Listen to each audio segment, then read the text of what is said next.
www.slt.lk කියන website එකට යන්න. ඊට පස්සේ මෙතන fix line කියන එක තියෙනවා. fix line වල ක්ලික් කරන්න. මෙන්න මෙතන දකුණු අත පැත්තේ කෙළවරට වෙන්න තියෙනවා pay you bill කියලා. ඒක උඩ ක්ලික් කරන්න. ඊට පස්සේ මෙන්න මේ වගේ ඉන්ටර්ෆේස් එකක් එනවා.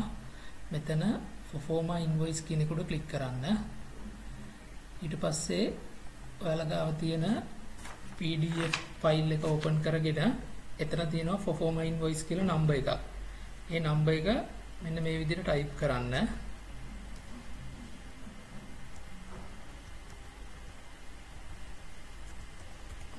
මම මේ එක්සැම්පල් එකක් ගත්තේ.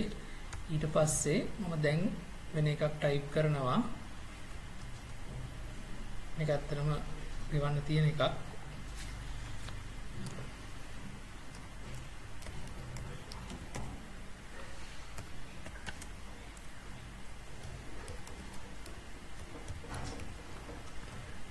දැන් මෙතන යට තියෙනවා pay now කියලා. මේක ක්ලික් කරන්න. මෙන්න මෙහෙම නමත් එක්ක මේ විස්තරය පෙන්නනවා. ඔයාගේ invoice number එක automatically මෙතනට අර type කරපු එක ගන්නවා. නමත් මෙතන වැටෙනවා. ඔයාගේ නමද කියන එක බලා ගන්න. ඊට පස්සේ amount එකක් දෙනවා. මෙන්න මෙතන accept කියලා එකක් අහනවා. terms and conditions මේ ටික එක දාලා pay now කියන එක දෙන්න. ඊට පස්සේ මෙන්න මේ වගේ ඉන්ටර්ෆේස් එකක් එනවා ඔයාලට. ඒතර මේ ඉන්ටර්ෆේස් එකේ ඔයාලට බලා ගන්න පුළුවන් ඔන්න ඔය විදිය දෙයක් තමයි තියෙන්නේ. ඊට පස්සේ මෙතනින් අපි සිලෙක්ට් කරන්න ඕන edit or credit or debit කියන එක තමයි ක්ලික් කරන්න ඕන. මම ඒක ක්ලික් කරනවා. මෙතන අහනවා ඔයාගේ කාඩ් ටයිප් එක මොකක්ද කියලා. ඕනම බැංක් කාඩ් එකක Visa කාඩ් හරි Master කාඩ් හරි තමයි ගොඩක් දුරට වෙන්නේ ලංකාවේ පාවිච්චි කරන ඒවායි. ඉතින් ඔයාගේ කාඩ් එක Master නම් මෙතන Master කියන එක ක්ලික් කරන්න. Visa නම් Visa කියන එක ක්ලික් කරන්න. මම මේ කාඩ් එක Master ඉඳ Master කියලා දානවා. දාලා next කරනවා. right. ඊට පස්සේ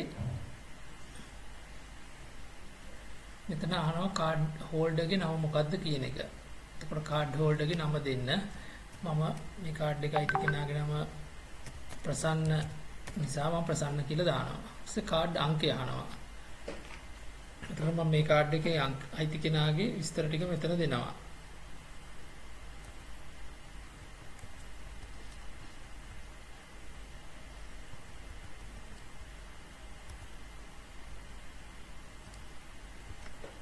ඔය විදිහට දුන්නා. ඊට පස්සේ මෙතන කාඩ් එකේ ඉස්සරහා පැත්තේ තියෙනවා ඒක ඒ කියන්නේ මේක මොනවාද එක්ස්පයර් වෙන month එක. මෙතන මම දෙනවා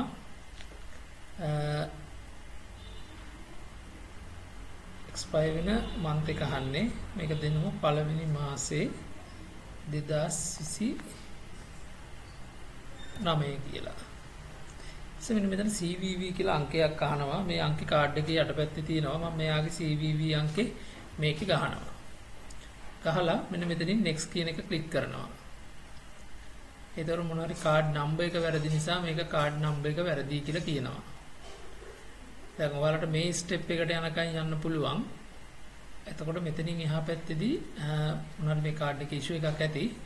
නමුත් මෙතනින් එහා පැත්තේදී එන්නේ මේ detail verify කියලා තමයි එන්නේ. ඊට පස්සේ payment එක auto වෙනවා. payment එක කරලා receipt එක අපිට එවුණා නම් හරි.